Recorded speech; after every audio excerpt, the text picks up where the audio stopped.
Ozil will be hoping he's fit enough to start against the champions this evening after he missed the draw with West Bromwich Albion. There's been plenty of talk over Ozil's future with his contract up at the end of the season. But have a listen to his answer when he faced a grilling from some young fans. It sounds like he's still attached to the club. I love Arsenal. What is it that made you want to join the club? Because of the history, the players they played before. So they had always amazing players, and that because I am here to learn, to grow up, to show my talent for this club as well.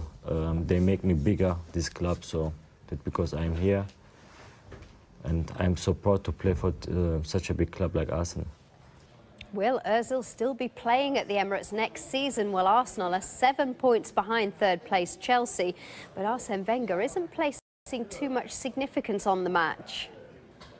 The gap is not big at the moment. I think we know that our home form will be absolutely vital, and we just come home from West Brom frustrated because we lost 2 points that were really frustrating, and on the other hand we know it puts us even more under pressure. In the last 2 years, we played many times Chelsea. It was always tight results. Apart from at home last year, we beat them 3-0. But after that, we played them many times, and it was always big battles. And Chelsea comes back as well in a good form. You know, they've been consistent recently.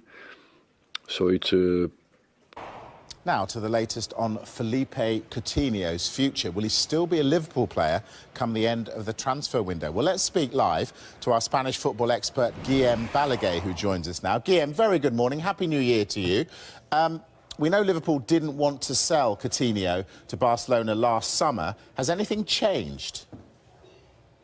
Happy New Year to you too, Mike. But yes, things have changed a little bit. First of all, as you know, in the summer, Barcelona made 3 offers for Coutinho. They are preparing another one, a bigger one, of 110 million euros plus 40 million in ads-on. They are preparing it. They haven't sent it yet to Liverpool. But I think everybody's got the impression that Liverpool have softened their stand, that they are willing to listen. That's all it means. It means that they will listen. They haven't put a price for Coutinho, but they are thinking, how about if we sell them now? How about if we sell them now, but leaves in the summer? Or perhaps, how about if we look for a replacement? All the possibilities are on the table. The most unlikely one, in my eyes, is perhaps renewing his contract. But all the possibilities are on the table, and that is a different stand to what Liverpool showed in the summer. The thing is, of course, Liverpool cannot say anything yet on their position because, of course, the offer has not arrived yet. But Barcelona is preparing one. And to add to it, something that's not new is that, of course, Coutinho would like to leave now. But Guillem, why now? Why would Barcelona want him? They're pretty much away and clear in La Liga. He can't play in the Champions League, so why buy him now? It is a position that has to do, of course, with the time that players take to adapt to a new situation, to a new team, to a new club. What is quite clear is that Barcelona have decided to reinforce the squad, to reinforce the first 11. They want Griezmann and they want Coutinho. They want Coutinho now if possible, otherwise they will try it again in the summer. And Griezmann they will try in the summer. His buyout clause will be 100 million euros. To do that, they need to get rid of about 8 players. And they will start doing the job now. So it is a matter of timing. They will want to make this Barcelona the strongest possible because that is the promise they made Messi when he renewed his contract. This will be a stronger Barcelona. And you look at the stats and you say, well, Barcelona are doing well. Yes, but everybody realizes that there are weaknesses, that the team is getting old and they need new blood. And by getting Coutinho, by getting Griezmann, that will be the kind of Barcelona they want to see in the future. Guillem, interesting times. Always good to speak to you. Thank you very much for the moment. Thanks, Mike. Playing his football come the end of January, we've got an update on his future.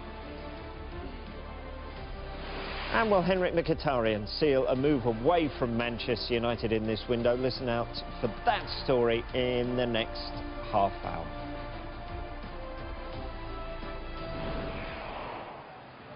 Yeah, day 3 and still plenty bubbling under and lots of clubs with money to spend, of course. Let's start right at the top of the Premier League. And as Rob mentioned, Sergio Aguero says he wants to stay at Manchester City until his contract expires in 2020, but says the club will make that decision. City's record goal scorer was speaking after last night's win over Watford and said this: "The truth is, I'm very happy here, but as always, the club has the last word.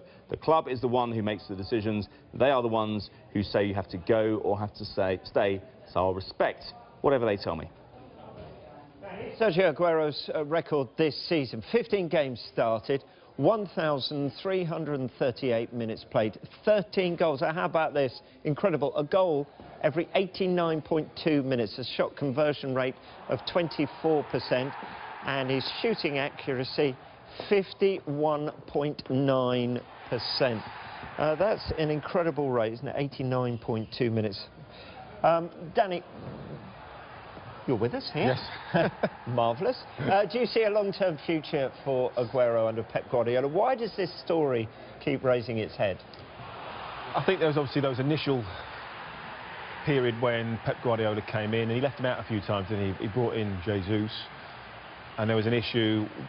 Did Aguero play the type of football that Pep Guardiola wanted? I think he's adapted to that, and yes, he's an out-and-out goal scorer. You've got to have him in your squad at the very, very least. I think, you know, he's changed his game slightly. He works harder. He's moulded to that Pep Guardiola style. I cannot see any reason for getting rid of him. He's only going to go to one of your rivals, whether that be Premier League or Champions League.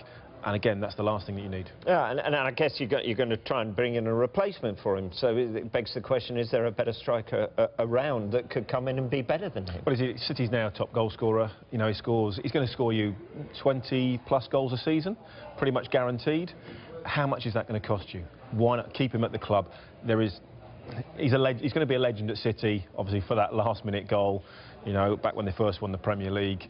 So he'll always be remembered for that. But you've got to, just the sheer amount of goals that he scored, why would you want to let him go? Keep him happy, keep him there, and use him as often as possible.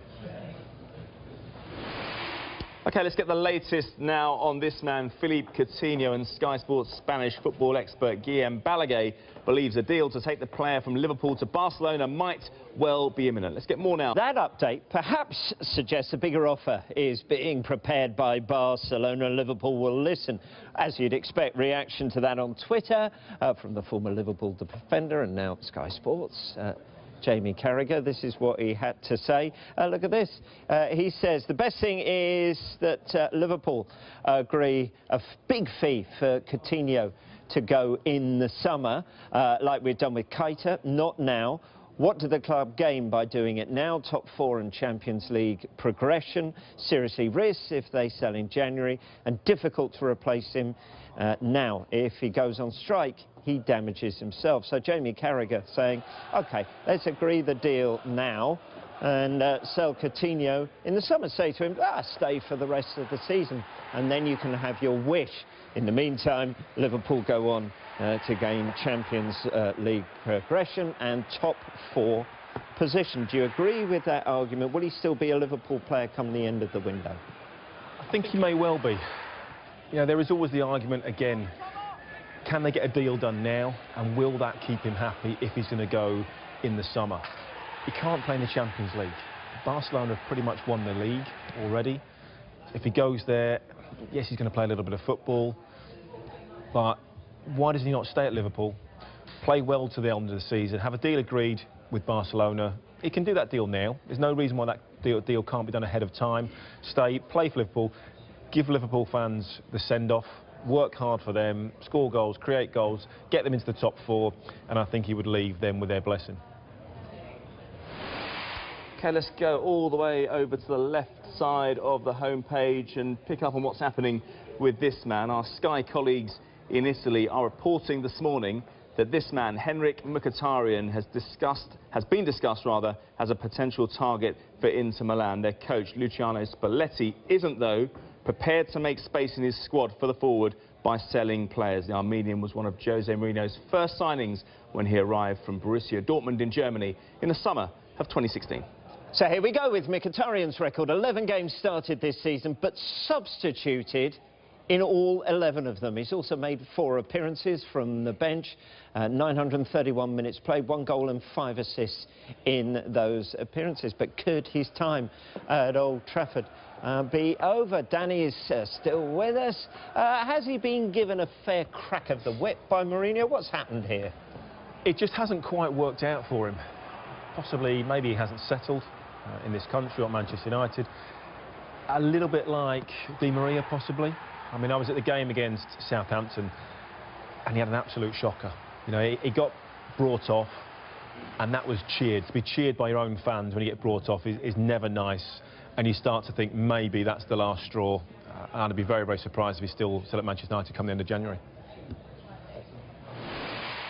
OK, let's keep it Manchester United just for now. That's because Sky Italia are also reporting interest from Napoli in the United defender Matteo Darmian. The Italy international has made just 4 Premier League appearances for United this season, and his agent has reportedly said there have been inquiries from a number of Italian clubs. The 28-year-old was brought to Old Trafford from Torino by Louis van Gaal in 2015. Now let's get to a deal at homepage here, which is, well, it's certainly gathering pace overnight. We're expecting developments today, in fact, on Cenk Tosun's proposed move from Everton from Besiktas, whose president says a deal is not yet done, despite him saying the Turkish club received a £31 million offer. Sam Allardyce, the Everton manager, said the club has done all it can to get the player to Goodison Park, and we understand Everton officials are still in Istanbul.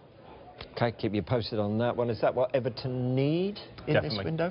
I think Sam Allardyce, when he first went into the football club, said, you know, we need a goal scorer. We need someone to score us enough goals. Sam has done what he always does. He's made the team very, very solid, difficult to beat, but now they just need that extra something, and that probably is 2 players to add to that goal-scoring tally that, I mean, they struggle. When you listen to Sam Allardyce, he's right. When he talks about statistics, goal scorers from centre-half midfield, and you add it all up, all they're missing at the moment is that goal-scoring ability for a centre-forward.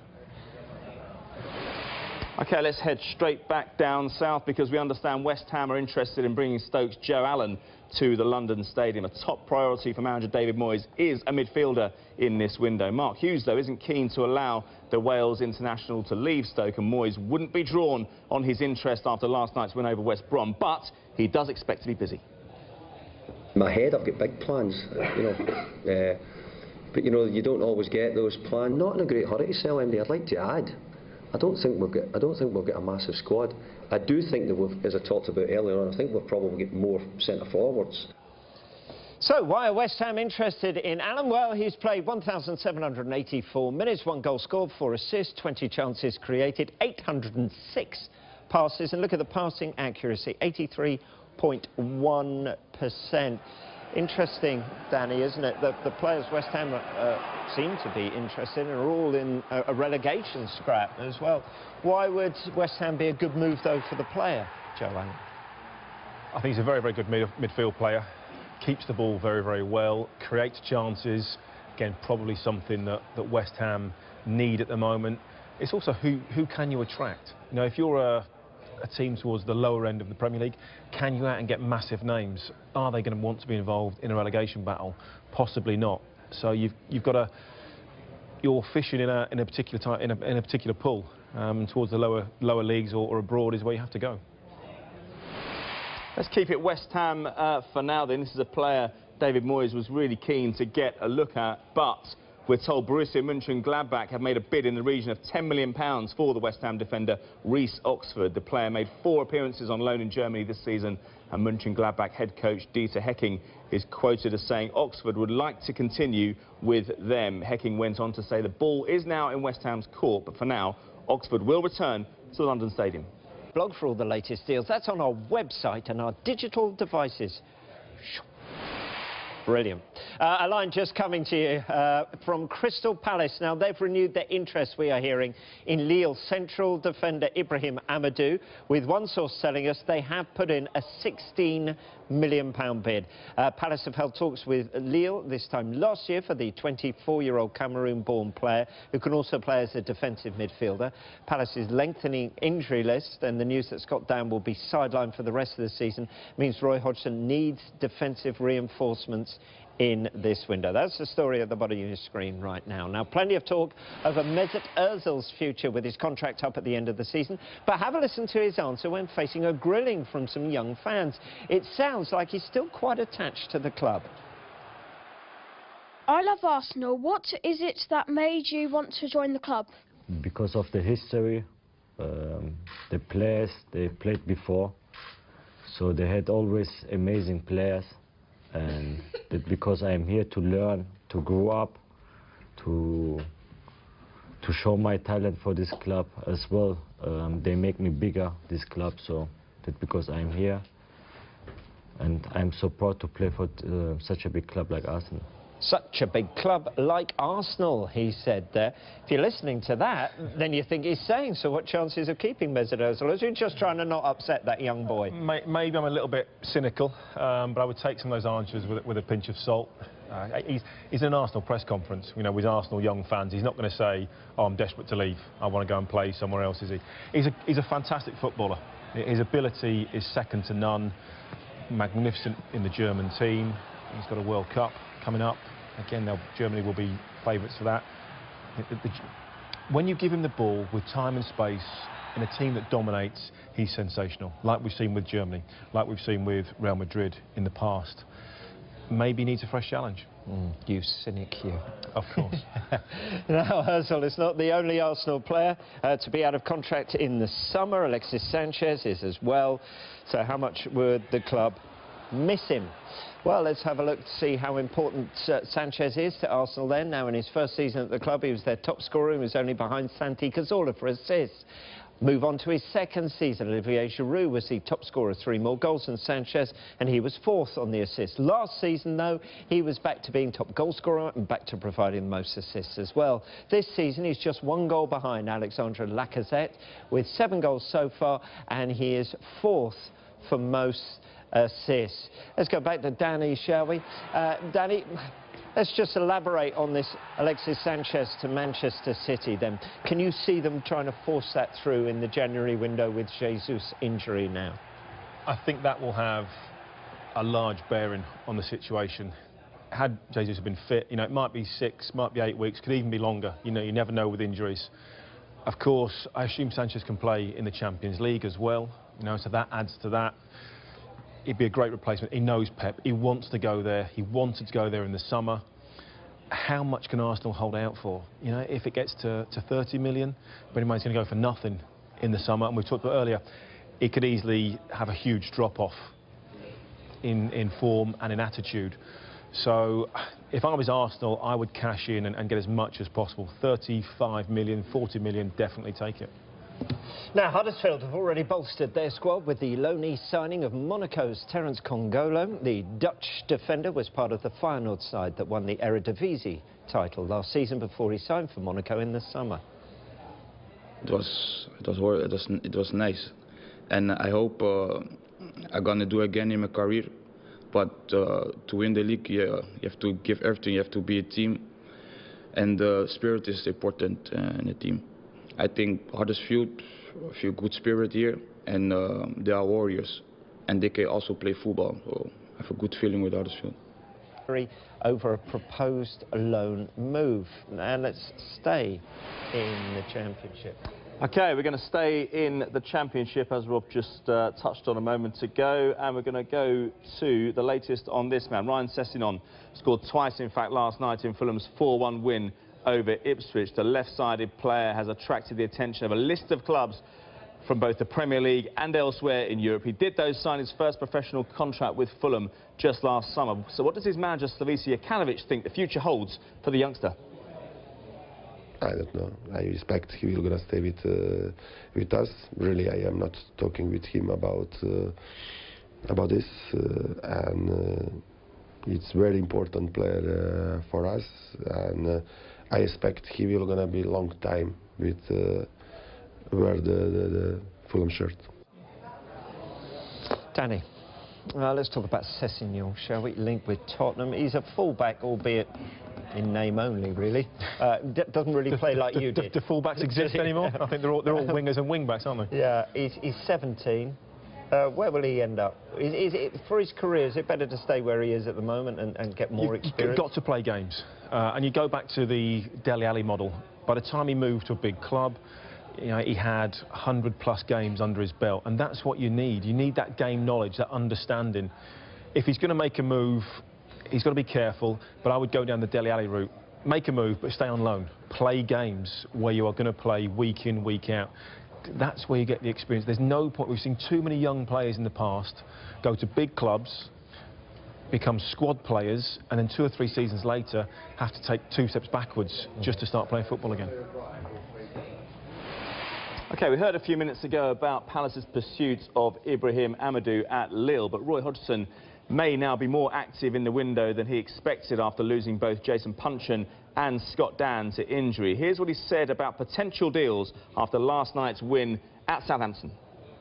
At the moment, we haven't been thinking along those terms. We aren't a club that has unlimited resources at our disposal to just, whenever a player goes down, we'll jump out and buy another one. That's not where we are or who we are.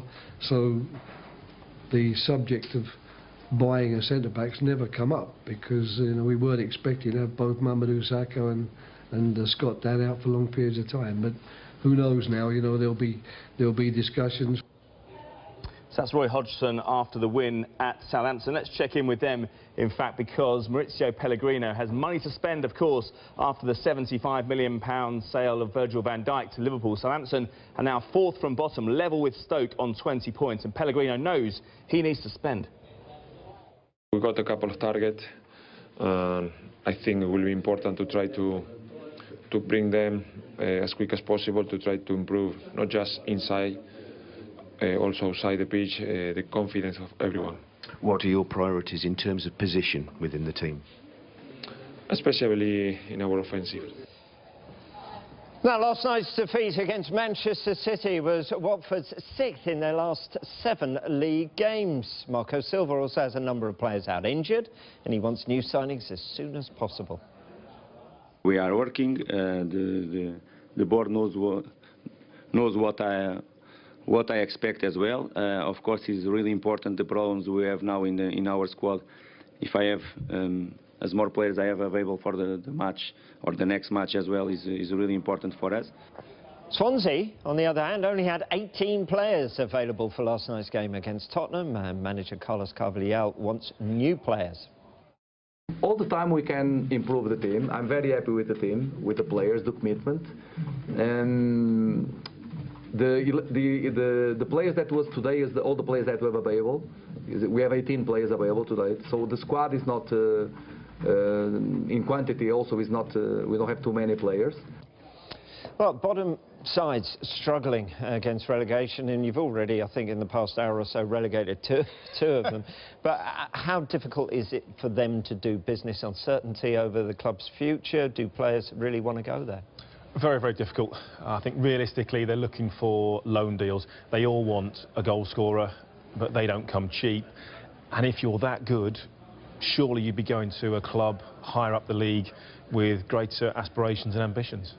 OK. In the last hour or so, we've heard about the future of Mark Hughes. He will be in check. Quite worked out this season so far. 2 results, and they're suddenly up to 12th, 13th in the table. We saw where Everton suddenly leaped to with a couple of decent results. OK, they changed the manager. Who comes in to do a better job? That is the only question. Do they have funds available? Possibly not. I'd be tempted to stick with Mark Hughes. I know they play Manchester United next in the league, but after that they've got 4 or 5 fixtures, I think, until they play Manchester City, that are very, very winnable. I'd be tempted to stick with Mark Hughes for now. But there comes the catch. Are you going to back a manager who you're undecided about in the window? Because that's what Mark Hughes will be saying, actually, I need players in to help us get out of this predicament. But at the same time, you're thinking... And I think that's where you have to be very, very clever with the loan system and the loan deals that you can do.